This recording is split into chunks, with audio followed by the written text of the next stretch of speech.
Hello students. आज का हमारा टॉपिक है प्रोडक्ट ऑफ टू वेक्टर्स का। अब प्रोडक्ट का जिक्र है मतलब multiplication of two vectors. Vectors की मल्टीप्लिकेशन दो तरह से होती है, जिसमें से एक हमने पहले पढ़ी थी, multiplication of vector with a number और विद अ स्केलर। मसलन वेक्टर ए को 2 से मल्टीप्लाई किया था तो 2a हासिल हुआ था। लेकिन अब वेक्टर को किसी दूसरे वेक्टर से मल्टीप्लाई करना है। वेक्टर को किसी दूसरे वेक्टर से मल्टीप्लाई करने की भी दो टाइप्स हैं। पहली को हम कहते हैं स्केलर प्रोडक्ट और डॉट प्रोडक्ट, और सेकंड को कहते हैं वेक्टर प्रोडक्ट और क्रॉस प्रोडक्ट। आज हम सिर्फ डॉट प्रोडक्ट यानी स्केलर प्रोडक्ट को डिस्कस करेंगे। चलिए तो स्टार्ट करते हैं स्केलर प्रोडक्ट। जब हम किसी वेक्टर को किसी दूसरे वेक्टर से मल्टीप्लाई करते हैं और हमें रिजल्ट में स्केलर क्वांटिटी हासिल होती है तो इस टाइप को कहते हैं स्केलर प्रोडक्ट। फॉर एग्जांपल, जब हम फोर्स को डिस्प्लेसमेंट से मल्टीप्लाई करते हैं तो वर्क डन हासिल होता है। अब यहाँ फोर्स एक वेक्टर है, डिस्प्लेसमेंट भी एक वेक्टर है। जब इन दोनों को मल्टीप्लाई किया तो वर्क डन मिला, जो कि एक स्केलर क्वांटिटी है। हमने पढ़ा था कि ऐसी क्वांटिटी होती है जिसकी सिर्फ मैग्नीट्यूड होती है, डायरेक्शन नहीं होती। तो जब दो वेक्टर्स को मल्टीप्लाई करें और आंसर में स्केलर क्वांटिटी मिले तो उसको कहते हैं स्केलर प्रोडक्ट। स्केलर प्रोडक्ट को जाहिर कैसे करते हैं? तो स्टूडेंट्स, हम स्केलर प्रोडक्ट को वेक्टर्स के दरमियान डॉट लगाकर रिप्रेजेंट करते हैं। इसको हम डॉट प्रोडक्ट भी कहते हैं। जैसे ए डॉट बी, यहाँ ए और बी दो वेक्टर्स हैं जिनको हम मल्टीप्लाई कर रहे हैं। अब ए डॉट बी किसके बराबर होगा? तो ए डॉट बी बराबर होगा ए की मैग्नीट्यूड इंटू बी की मैग्नीट्यूड और कॉस ऑफ थीटा, या यूं लिख सकते हैं ए की magnitude into projection of vector be on vector A. अब प्रोजेक्शन ऑफ बी ऑन ए का मतलब क्या है? इसका मतलब है कि वेक्टर ए की डायरेक्शन में वेक्टर बी की मैग्नीट्यूड, और वो मैग्नीट्यूड क्या है डायग्राम में देख लेते हैं। तो सबसे पहले दोनों वेक्टर्स ड्रा करते हैं, वेक्टर ए और वेक्टर बी। इन दोनों के दरमियान जो एंगल बन रहा है उसको थीटा का नाम देते हैं। ए डॉट बी फाइंड करना है तो पहले ए की मैग्नीट्यूड लिखी। अब वेक्टर बी की प्रोजेक्शन देख लेते हैं ए पर, तो वो ये है, इसको नाम दे दिया B cos of theta. B cos of theta vector B की प्रोजेक्शन है, तो ये हो जाएगा A dot B is equal to A B cos of theta. अब बी डॉट ए फाइंड कर लेते हैं, तो वेक्टर्स वही हैं, उनकी डायरेक्शन भी वही है। बस हम पहले वेक्टर बी लिख रहे हैं, फिर वेक्टर ए से उसको मल्टीप्लाई कर रहे हैं। मतलब कि सिर्फ तरतीब आगे पीछे कर रहे हैं। इनके दरमियान वैसे ही एंगल थीटा बन रहा है, लेकिन यहाँ बी की प्रोजेक्शन नहीं देखनी, सेकेंड वेक्टर यानी वेक्टर ए की प्रोजेक्शन देखनी है फर्स्ट वेक्टर यानी वेक्टर बी पर। तो वो यूं होगी a cos of theta, b dot A is equal to B A cos of theta. अब जैसे मैथ्स का सिंपल रूल है कि 2 इंटू 3 करो या 3 इंटू 2, दोनों का आंसर सेम होता है। इसी तरह ए की मैग्नीट्यूड को बी की मैग्नीट्यूड से मल्टीप्लाई करो या बी की मैग्नीट्यूड को ए की मैग्नीट्यूड से मल्टीप्लाई करो तो आंसर सेम होगा। ये बात आपने यहाँ याद रखनी कि मैं सिर्फ मैग्नीट्यूड की बात कर रही हूँ, वेक्टर्स की नहीं।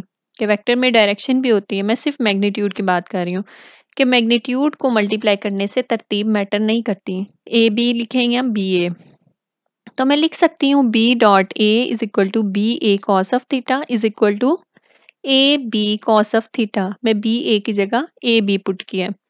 अब यहाँ थीटा एक ही है दोनों वेक्टर्स के दरमियान, तो कॉस थीटा भी सेम ही होगा। तो ए डॉट बी और बी डॉट ए दोनों बराबर हैं A B cos of theta के। अब इसकी एग्जांपल्स देख लेते हैं। वर्क डन की एग्जांपल तो हमने पहले भी देखी कि फोर्स और डिस्प्लेसमेंट को जब हम मल्टीप्लाई करते हैं तो हमें वर्क डन हासिल होता है। मतलब वेक्टर को वेक्टर से मल्टीप्लाई किया तो स्केलर क्वांटिटी हासिल हुई। एक वुडन ब्लॉक है, इस पर फोर्स F लग रही है। इस फोर्स की वजह से ब्लॉक डिस्प्लेसमेंट D तय कर रहा है और फोर्स और डिस्प्लेसमेंट के दरमियान एंगल थीटा बन रहा है, डायग्राम में आप देख सकते हैं। और F की प्रोजेक्शन होगी F कॉस ऑफ थीटा, तो हम लिख सकते हैं F dot D is equal to F D cos of theta, यानी फर्स्ट वेक्टर की मैग्नीट्यूड इंटू सेकेंड वेक्टर की मैग्नीट्यूड कॉस ऑफ थीटा। इसी तरह स्केलर प्रोडक्ट की एक और मिसाल है पावर। फोर्स और वेलोसिटी का प्रोडक्ट लें तो पावर हासिल होती है। अब यहाँ भी फोर्स वेक्टर है, वेलोसिटी भी वेक्टर है, लेकिन दोनों को मल्टीप्लाई करके स्केलर क्वांटिटी मिली पावर। अब स्केलर प्रोडक्ट की कुछ कैरेक्टरिस्टिक्स को डिस्कस कर लेते हैं। तो सबसे पहले फर्स्ट कैरेक्टरिस्टिक्स है कि स्केलर प्रोडक्ट कम्यूटेटिव लॉ को ओबे करता है। अभी हमने पढ़ा कि a dot b is equal to b dot a, दोनों बराबर थे a b cos of theta के, यानी दोनों बराबर हैं, तो मल्टीप्लिकेशन के लिए ऑर्डर मैटर नहीं करता। दूसरी कैरेक्टरिस्टिक है कि दो पैरेलल वेक्टर्स का स्केलर प्रोडक्ट मैक्सिमम होगा। वो कैसे देख लेते हैं। दो पैरेलल वेक्टर्स हैं, मतलब दोनों के दरमियान एंगल थीटा सिफर है।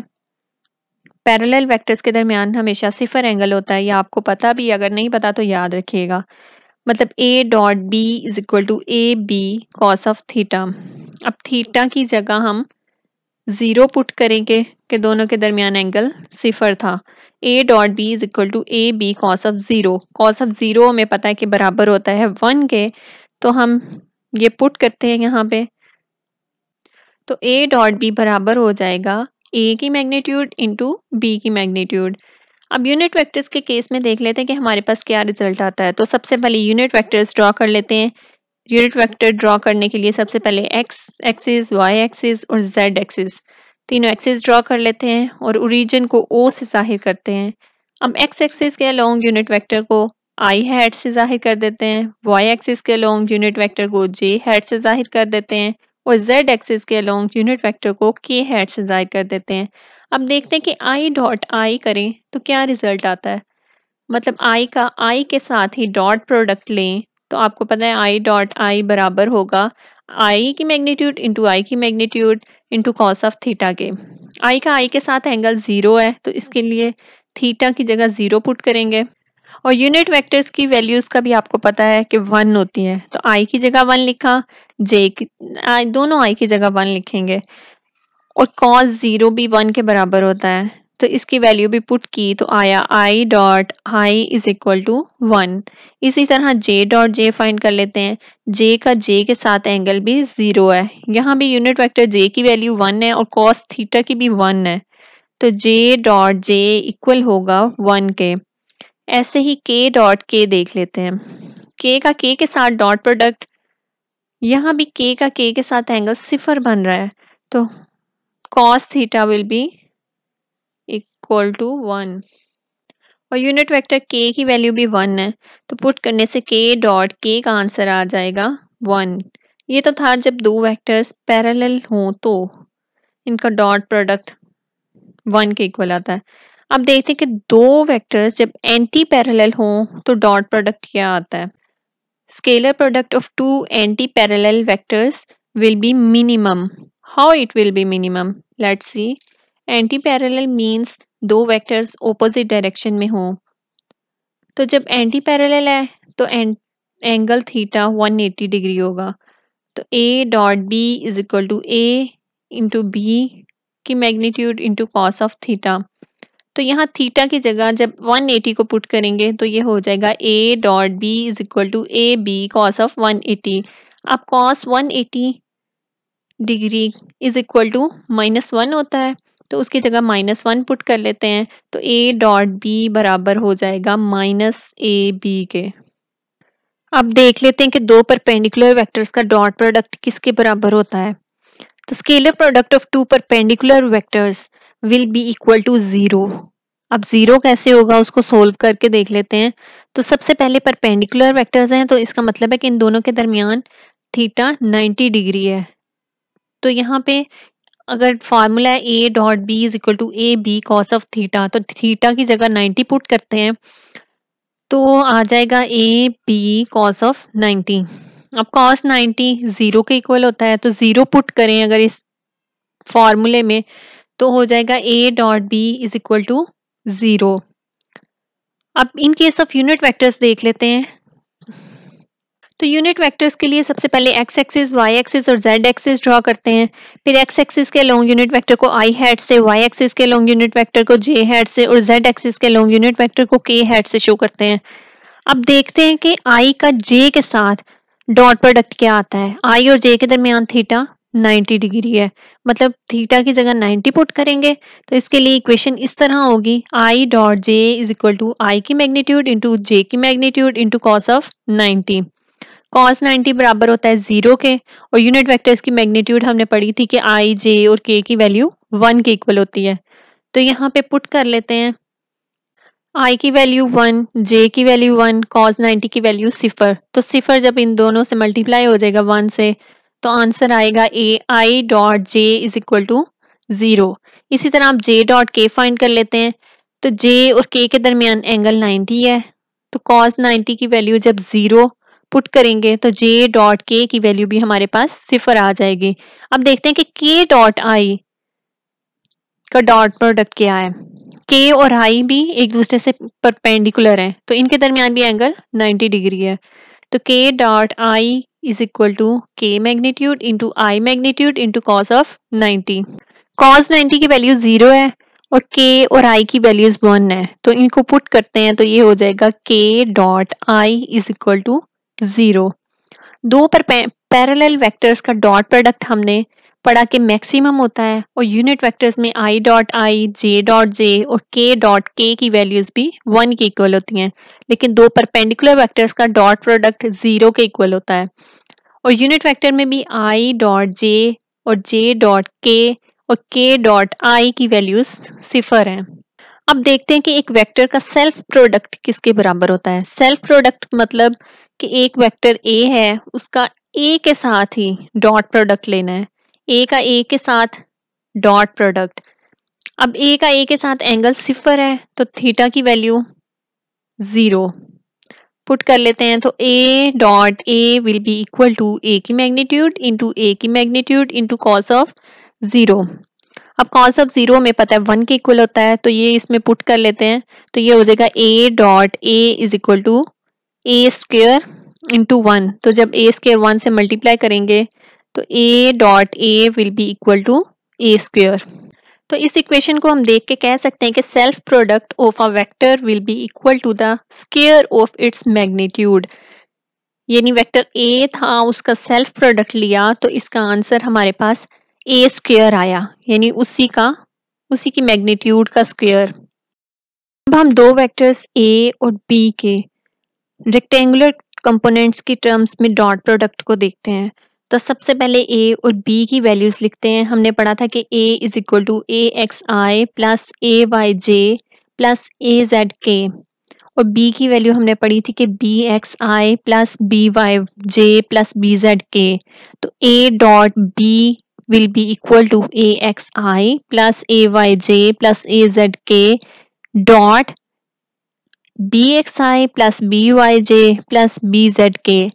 तो इसको सोल्व कर लेते हैं। सबसे पहले ए एक्स आई को बी के तीनों कंपोनेंट्स के साथ मल्टीप्लाई करेंगे, प्लस ए वाई जे को बी के सब कंपोनेंट्स से मल्टीप्लाई करेंगे, प्लस ए जेड के को बी के तीनों कंपोनेंट्स से मल्टीप्लाई करेंगे।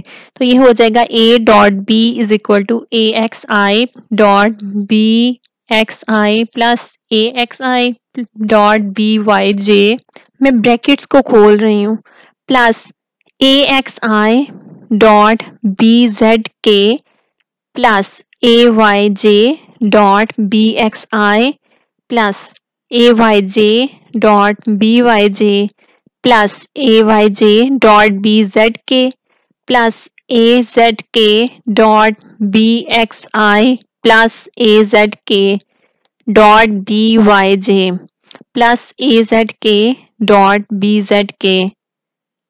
अब यहाँ पे मैग्नीट्यूड को अलग लिख लेते हैं, यूनिट वेक्टर्स को अलग लिख लेते हैं। तो पहली टर्म में मैग्नीट्यूड है हमारे पास ए एक्स और बी एक्स, और इसके यूनिट वेक्टर्स हैं आई डॉट आई, प्लस अब सेकंड टर्म में है ए एक्स बी वाई, ये मैग्नीट्यूड है और यूनिट वेक्टर है आई dot J.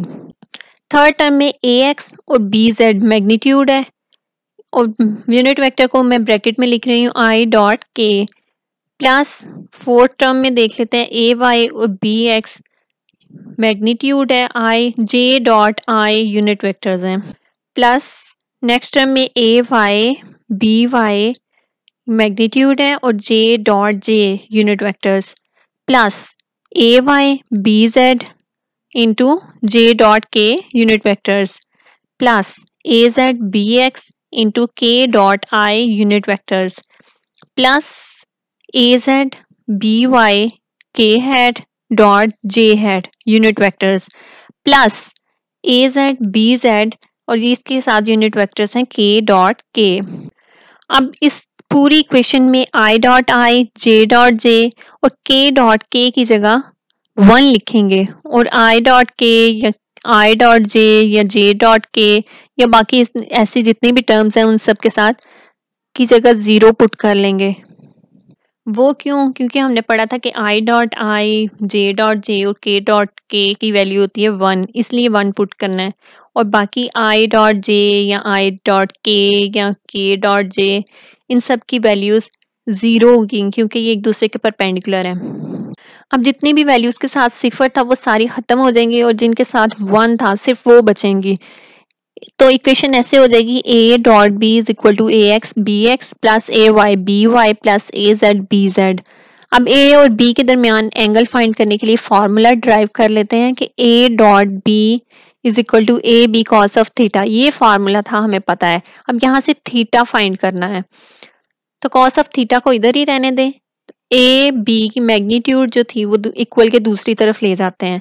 a dot b divided by a की मैग्नीट्यूड इंटू बी की magnitude is equal to cos of theta. अब थीटा फाइंड करना है तो कॉस को भी इक्वल के दूसरी तरफ ले जाएं तो ये हो जाएगा कॉस इनवर्स, मतलब theta is equal to cos inverse a dot b divided by a की मैग्नीट्यूड इंटू b की मैग्नीट्यूड। अब a डॉट b की वैल्यू अभी हमने फाइंड की थी कि a dot b is equal to ax bx plus ay by plus az bz। तो इसको पुट करेंगे इस इक्वेशन में तो थीटा हो जाएगा बराबर cos inverse ax bx plus ay by plus az bz divided by a की मैग्नीट्यूड इंटू b की मैग्नीट्यूड। तो इसके साथ ही आज का हमारा स्केलर प्रोडक्ट और डॉट प्रोडक्ट का टॉपिक कंप्लीट हो जाता है। लेकिन अगर आपको कोई कंफ्यूजन है जो आपको समझ नहीं आया तो आप कमेंट सेक्शन में पूछ सकते हैं। मिलते हैं नेक्स्ट लेक्चर के साथ। अल्लाह हाफिज।